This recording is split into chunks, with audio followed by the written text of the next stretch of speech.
Hola chicos, que tal? Bem-vindos a mais uma classe. Eu sou a professora Elisiane. Vamos lá para o nosso conteúdo, vamos ver quais são os objetivos para a nossa aula de hoje. Então leia comigo. Os objetivos são identificar e analisar informações explícitas e implícitas no texto. Identificar o gênero autobiografia e suas características. Então, nós faremos a leitura de um texto. Primeiramente, veremos algumas informações a respeito desse autor. Então, veremos esse gênero autobiografia.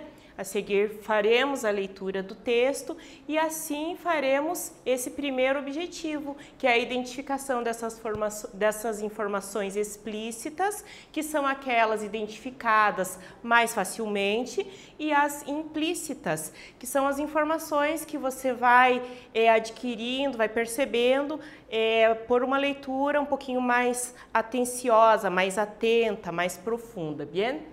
Compreender o emprego das conjunções adversativas na construção do texto, essa é a parte onde vamos entrar um pouquinho em gramática, e vamos reconhecer o emprego das conjunções adversativas na organização textual como elementos coesivos. Vamos lá então a pensar. Vamos a leer o texto Paisaje Tropical del escritor Eduardo Galeano. Bien? Pero, ¿quién es o fue Eduardo Galeano? Vamos conhecer um pouquinho a respeito da vida desse autor, da obra desse autor. Então, Eduardo Hugues Galeano, el nombre completo.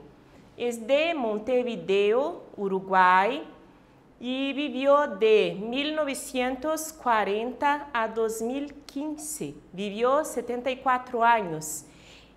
Fue un escritor y periodista uruguayo, obra comprometida com a realidade latino-americana. Então, a obra dele totalmente comprometida com esse cenário, com as questões sociais e políticas da Latinoamérica. Indagações em las raíces e em los mecanismos sociais e políticos de Hispanoamérica, como eu vinha dizendo já. Um pouco sobre la obra.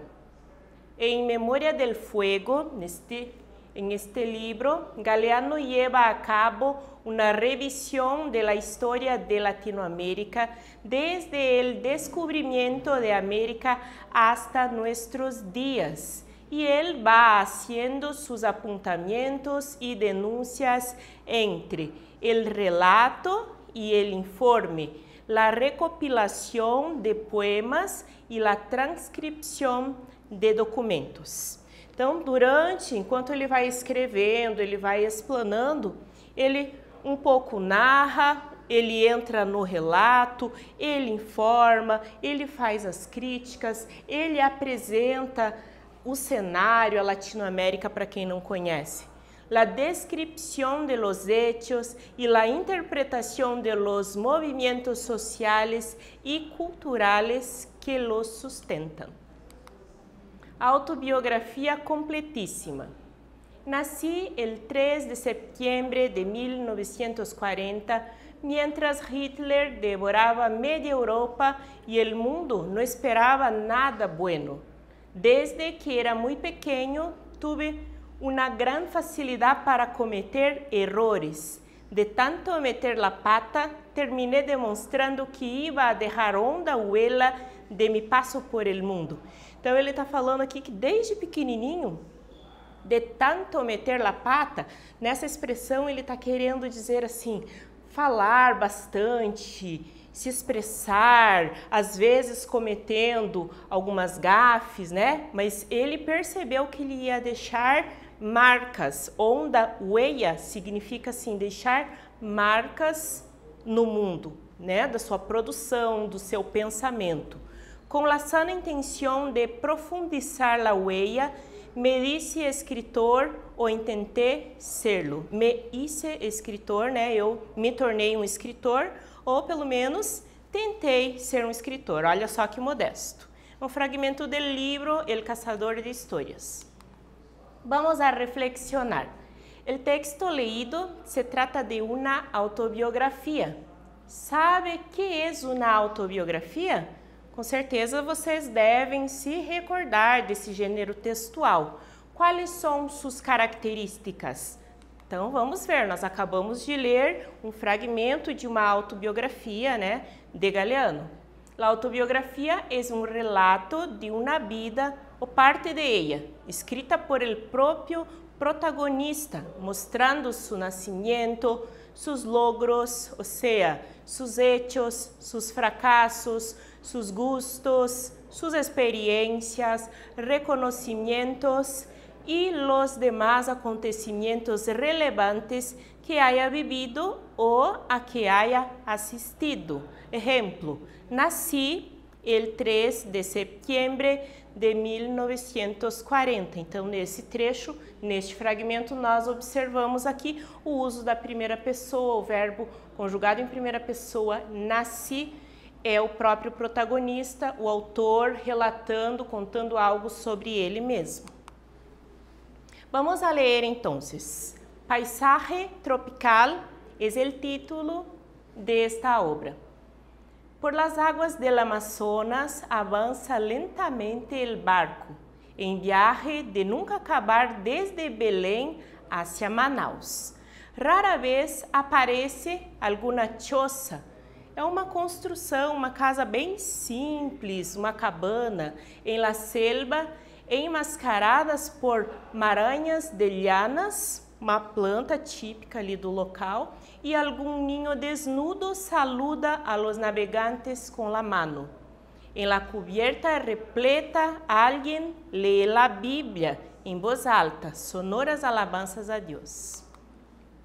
Pero el gentío prefiere reír y cantar mientras botellas y cigarrillos pasan de boca em boca. Então, o gentil ele prefere cantar, fumar, beber, ir tentando aí se distrair para que o tempo passe um pouquinho mais rápido, já que a viagem é bem longa. Una cobra amaestrada se enrosca en los barrotes, rozando las pieles de difuntas colegas que se secan al aire. El dueño de la cobra, sentado en el suelo, desafía a los demás pasajeros a duelo de naipes. Vamos então agora para a nossa primeira atividade a respeito desse trecho que acabamos de ler. Com base em la lectura, contesta. Então, responda. Donde se passa a história? Vamos ver aí se você memorizou essa parte, esse trecho onde falava. Justifica tu resposta com elementos del texto. Então, um instante aí, um tempo para você realizar a atividade. Já já voltamos para corrigi-la.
Muy bien.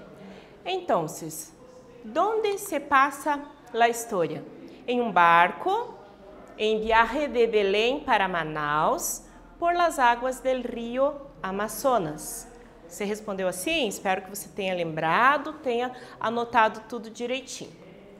Continuando aí com a nossa leitura, um periodista suíço viaja em este barco. Lleva horas observando a un viejo pobretón y huesudo que pasa todo el tiempo abrazado a una gran caja de cartón y no la suelta ni para dormir. Então, numa grande caixa de papelão, ele fica ali cuidando, observando o tempo todo. Picado por la curiosidad, el suizo ofrece cigarrillos, galletitas y conversación. Pero el viejo es hombre sin vicio, de pouco comer e prosa ninguna. Então, o suíço está ali curioso, ele tenta descobrir o que existe dentro daquela caixa, tenta oferecer algumas coisas para ver se o velho se distrai, mas não dá certo. A mitad del camino, en medio de la selva, el viejo desembarca. El suizo lo ayuda a bajar la gran caja de cartón y entonces, entreabriendo la tapa, espía dentro de la caja. Envuelta en papel celofán, hay una palmeira de plástico.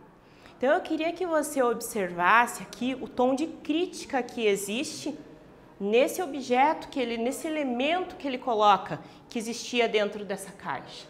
Então, veja, um homem que vive em meio à natureza, selva, mata nativa, ele vai para uma cidade, provavelmente ele está voltando da cidade, e ele traz consigo dentro dessa caixa uma palmeira de plástico.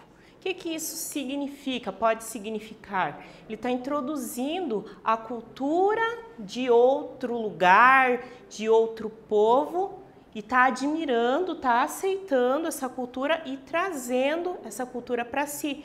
Talvez podemos até mesmo interpretar assim, de que este velho considere essa palmeira de plástico mais importante ou mais bonita que as palmeiras que ele tem ali perto do lugar onde ele vive. Então, é uma possibilidade de interpretação. Vamos para a atividade 2. Com base em la lectura contexta. Picado por la curiosidad, el suizo ofrece cigarrillos, galletitas y conversación, pero el viejo es hombre sin vicio, de poco comer y prosa ninguna. O que significa a expressão destacada? Vou dar um tempo para você tentar responder, aí pelo contexto está bem fácil de inferir aí esse significado, já voltamos para conferir a resposta.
Listo, chicos?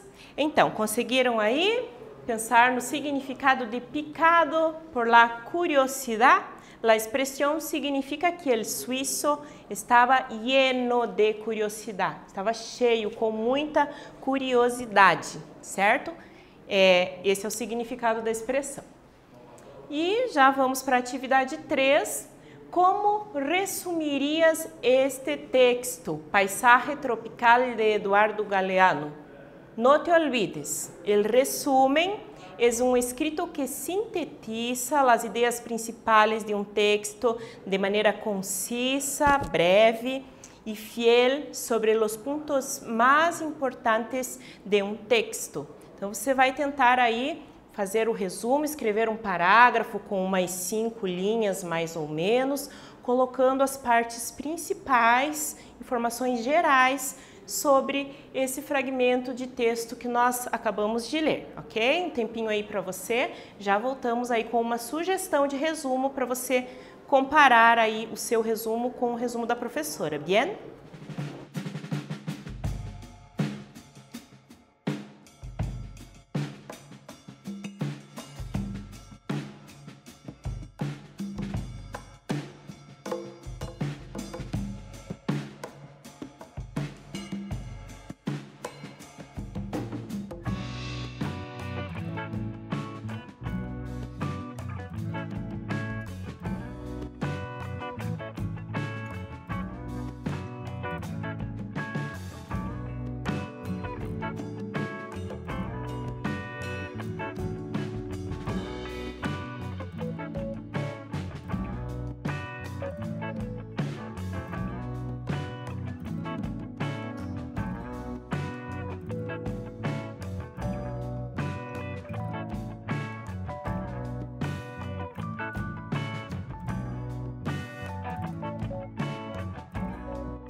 Muito bem. Vamos ver então como que ficou o resumo. Com certeza o teu ficou semelhante, parecido, claro que com as suas próprias palavras. Espero que você tenha praticado bastante, escrito em língua espanhola. Então, a história narra um viaje de um trayecto prolongado, né, um trajeto longo, navegando em águas del Amazonas. Entre las acciones, un contraste entre devotos haciendo adoraciones y personas tomadas por la costumbre de beber, fumar y jugar. Presente una gran curiosidad del suizo a respecto del objeto que el viejo llevaba en la caja. Então, essa é uma forma, e existem várias, de falar sobre esse texto e de resumir o texto, bien? Agora, analisando a língua, observa este fragmento. Picado por la curiosidad, el suizo ofrece cigarrillos, cigarros, galletitas, biscoitos y conversación, mas el viejo es hombre sin vicio, de poco comer y prosa ninguna. La palabra pero es una conjunción adversativa e expressa um sentido de oposição em uma frase ou oração. Tinha muito dinheiro, pero não era feliz. Temos aqui mais um exemplo, né, de adversidade, dessa ligação que é feita aqui das duas orações por meio da conjunção que indica aí a oposição. As conjunções adversativas são palavras invariáveis que têm a função de unir grupos de palavras ou orações e expressar um determinado significado. Em este caso, se trata de um significado de oposição.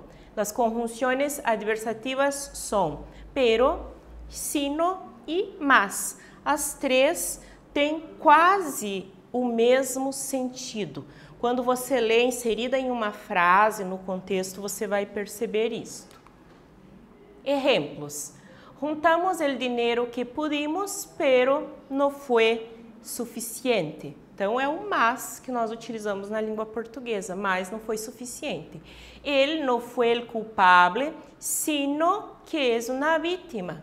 Ele não foi o culpado, senão uma vítima. Corrimos hacia ellos, mas no los alcanzamos.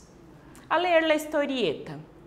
Vamos a hacer lo que yo diga, gaturro, pero en el lugar que yo disponga, pero a la hora que a mí me venga bien, pero y de la forma que yo quiera, ¿ok? Chao. Pero al final soy un pero a la izquierda. Então, ela fica ali falando o tempo todo e ele tentando se expressar e ele pero, no final a conclusão que ele chega é dizer que sou um pero a la izquierda. A atividade 4 é sobre aí la historieta. Ágata toma as decisões e não permite que Gaturro hable em momento alguno. Solamente le resta al gato decir pero. Em que sentido ele, Gaturro, utilizou esta palavra? O que quer dizer com soy um pero a la izquierda? Então, eu vou dar um tempo aí para você pensar, responder. Já voltamos para corrigir.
Muy bien, a ver entonces.